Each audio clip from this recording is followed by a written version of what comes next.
Hi guys, today we're going to be making some bizcochitos. These are a New Mexican style recipe, so if you're interested, just keep watching. For this recipe, what you're going to need is 6 cups of flour, 2 tablespoons of baking powder, a teaspoon of salt, 3 teaspoons cinnamon, a pound of lard, a cup of sugar, 3/4 cup water, and then some anise extract. When you use anise extract, you're going to want a tablespoon of this, or if you use the anise seeds, you're going to want a teaspoon of the seeds. So the seeds just kind of look like this. I bought the one in this bag. It was a lot cheaper. This was $1. The one in a regular container like these was probably like, I want to say $3 to $4, and it's not a huge price difference. I just prefer to save money. So I bought this, and then I found out they have anise extract, and my Thea told me to try this. She uses it, so I tried it. I like this better. But if you have the seeds, what you want to do is just get a teaspoon and try and grind them up just a little bit, so that way they're not so chunky. So what you're going to want to do first is just grab a sifter, and this one kind of like hooks on the bowl somewhat, and you're just going to sift the flour. So you just want to sift it. I heard if you don't sift it, then it becomes a little bit, the cookies become denser, and I don't want dense cookies. I've never tried not sifting it, so I'm just doing what I'm told, and we're just going to sift all this flour.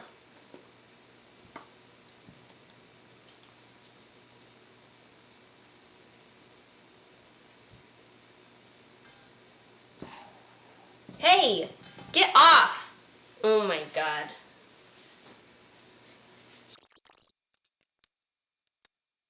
Okay, and then from there what we're going to do is we're going to add our baking powder and salt. So this is our 1 teaspoon of salt, and then this is our 2 tablespoons of baking powder. And then I'm just going to shake the bowl just to mix it, and then we're going to sift it again. I'm just going to switch bowls.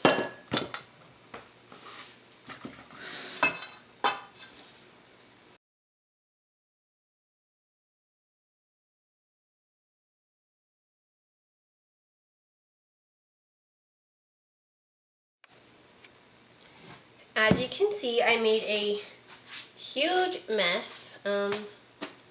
This is why we can't have nice things, and I'm just going to clean that up super quick.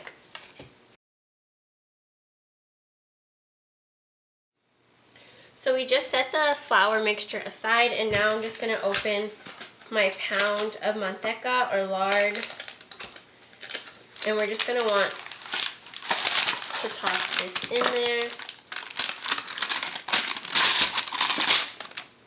I'm not really good with packaging. I always do this. Even with the butter, the sticks of butter, I just don't think things through very well, and I just don't think, I guess. And so what we're going to do from here is we're just going to beat this until it's nice and smooth and creamy.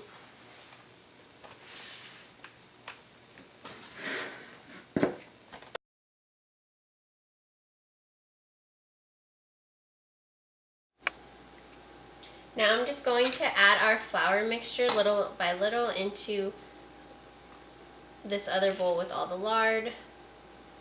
You could be a little bit cleaner than I am. Gets the job done in the end. I'm going to give that a mix.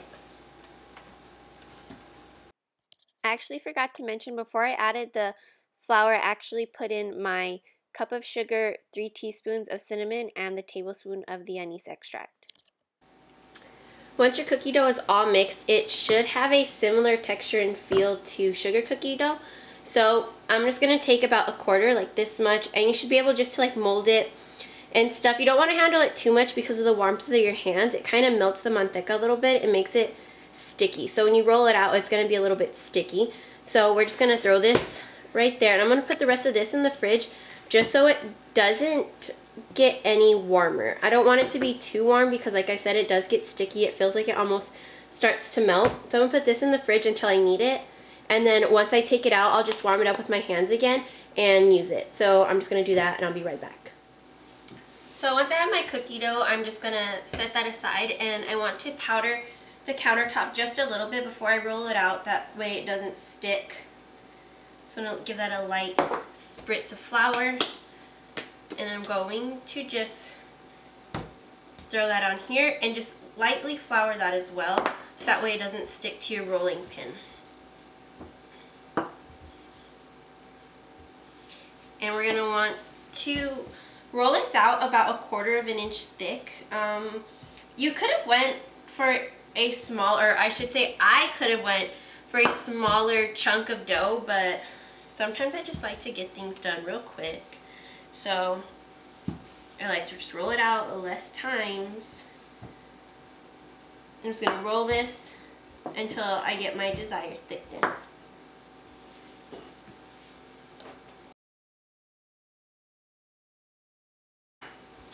So once I have it all rolled out like I want, I'm going to grab my cookie sheet and just keep it set aside. That way I have a place to put the cookies. I'm going to put my cookie sheet right here, and then I'm just going to get a circle cookie cutter. I chose this one just because, honestly, this was the closest to me. I didn't want to go to the garage and get a different cookie cutter. That's just me being lazy, though. You can do any cookie cutter you want. I've done a heart before. You could do stars, triangles, whatever floats your boat. And I'm just going to stamp out my cookies and put them on the cookie sheet.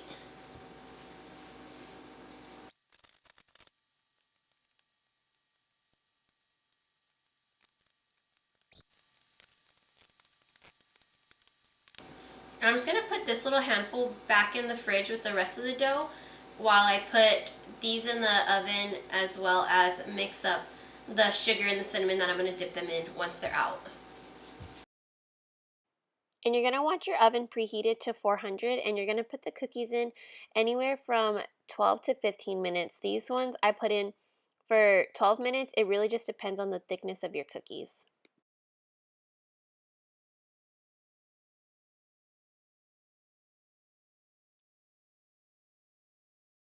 So for the next part, what you want to do is take 1 cup of flour. This is a 1/2 cup measuring spoon, so I just have to make sure that I'm counting. It's not that hard to count to 2. And then for every cup of sugar, you're going to do a tablespoon of cinnamon, or vice versa. For every tablespoon of cinnamon, you're going to do a cup of sugar. Not that difficult. So I'm just starting off with 2 of each. So if some falls in there, you really don't care too much.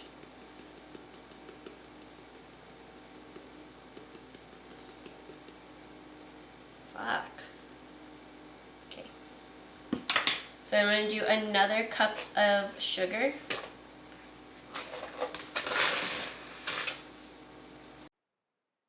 Here I'm just loading up some more cookie sheets, that way when the ones in the oven are done, I can just pop these ones right in. It makes things go by a little bit faster when you just have the cookie sheets already prepared. And I'm going to be taking the cookies out after the 12 minutes, and I'm going to try and let them sit for at least a minute to cool off a little bit. But you do want to dip the cookies in the cinnamon and sugar mixture while they're still warm/hot. I chose to do them when they were still a little bit too hot for me to touch with my hands, so I'm using the forks. You're going to see in a little bit, I do use the forks, that way I don't have to touch the cookies with my hands. And this is pretty much all that's left to do, and it's just repetitive, just like any other recipe. You're just going to continue to put the cookies in the oven, take them out, and dip them in the cinnamon and sugar, and that's pretty much it. This recipe is kind of messy, so just be prepared to be sweeping up a lot of cinnamon and sugar at the end once you're all done. So I finally get to eat some cookies. I would be lying if I said I didn't already eat some. Some broke, and I just don't have any self-control, so I ate them. And now I just get to film myself eating them. And you wouldn't have known if I didn't tell you, but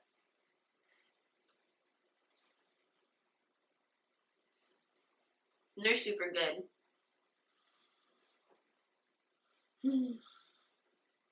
This just like reminds me of like cold weather, even though it doesn't really get cold in Tucson, but like this just makes me want to drink it with a cup of hot chocolate